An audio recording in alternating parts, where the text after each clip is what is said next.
ini. Apakah Ananda sehat? Pada pertemuan kali ini kita akan membahas materi tentang transmisi gelombang radio. Ini merupakan materi kelas 11 untuk jurusan teknik audio video, di mana tujuan pembelajaran kita adalah menjelaskan prinsip dasar gelombang radio dan bagaimana gelombang radio dapat digunakan untuk komunikasi. Jadi jenis-jenis gelombang itu ada gelombang mekanik dan gelombang elektromagnetik. Di mana gelombang mekanik itu dapat kita lihat pada gambar bahwa gelombang mekanik itu dia memerlukan medium untuk merambat. Apa saja mediumnya? Bisa itu berupa air, udara, ataupun benda padat lainnya.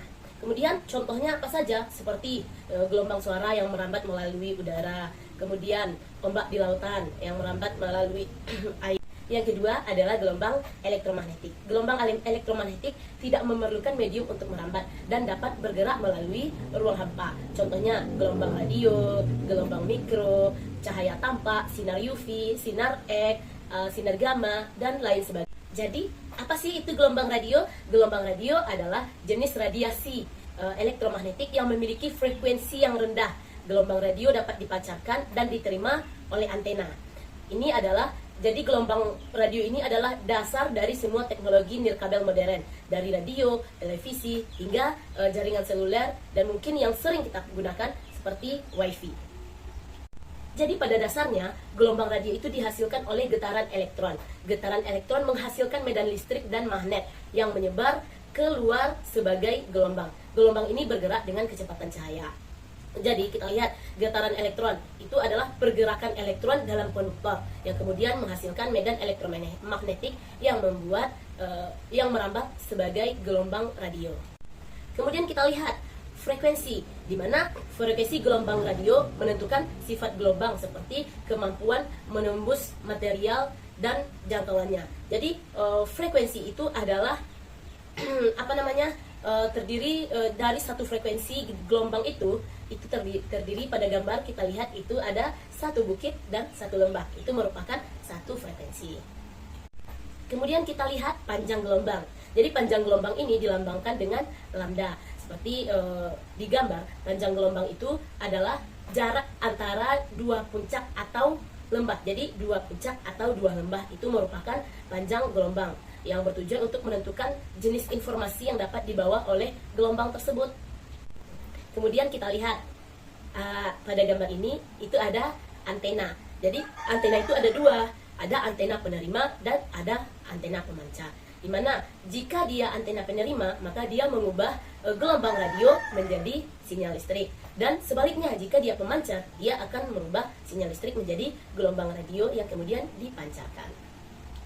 Pada tabel, kita dapat lihat spektrum gelombang itu ada LF. Kemudian yang kedua, kita lihat pada tabel, itu ada MF, yaitu middle frequency. Kemudian kita lihat HF atau high frequency. Keempat, kita lihat itu ada VHF, di mana very high frequency. Yang kelima, itu ada UHF, ultra high frequency.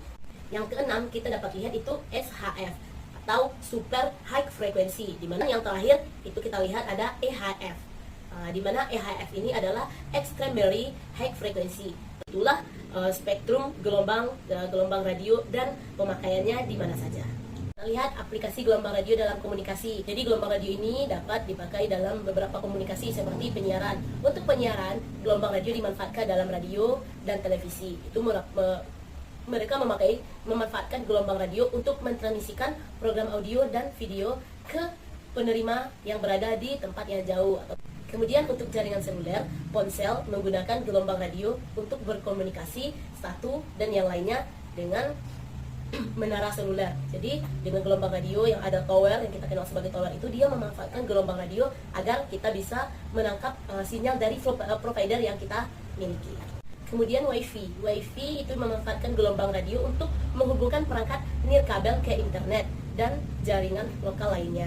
Itu juga salah satu pengaplikasian gelombang radio. Kemudian dalam navigasi, dalam GPS yang ada di HP atau yang ada di perangkat elektronik Ananda semuanya, itu dia memanfaatkan gelombang radio, di mana sistem GPS ini dia memanfaatkan gelombang yang dipantulkan dari ionosfer, dari satelit, kemudian kita tangkap untuk menentukan titik lokasi dari GPS atau dari map yang akan kita lihat. Kita simpulkan, gelombang radio adalah bentuk radiasi elektromagnetik yang memfasilitasi transmisi informasi melalui udara. Prinsip dasar gelombang radio melibatkan konsep frekuensi, panjang gelombang, kecepatan cahaya, di mana gelombang radio bergerak dengan kecepatan cahaya dan dapat memiliki berbagai frekuensi dan panjang gelombang. Untuk komunikasi, gelombang radio digunakan melalui proses modulasi yang melibatkan perubahan amplitudo, frekuensi, atau fase sinyal pembawa untuk mengirimkan informasi. Modulasi ini memungkinkan gelombang radio membawa sinyal suara, data, atau video dari satu titik ke titik lainnya dan menjadikan teknologi dasar merupakan teknologi dasar dalam berbagai sistem komunikasi seperti radio, televisi, dan telekomunikasi lainnya. Untuk menguji pemahaman Ananda tentang materi yang sudah disampaikan sebelumnya, coba kerjakan beberapa pertanyaan yang sudah ditampilkan berikut ini. Selamat mengerjakannya. Dan untuk minggu depan kita akan belajar tentang blok diagram radio AM. Oke, baiklah, sekian materi tentang gelombang radio pada kesempatan kali ini. Terima kasih. Assalamualaikum warahmatullahi wabarakatuh.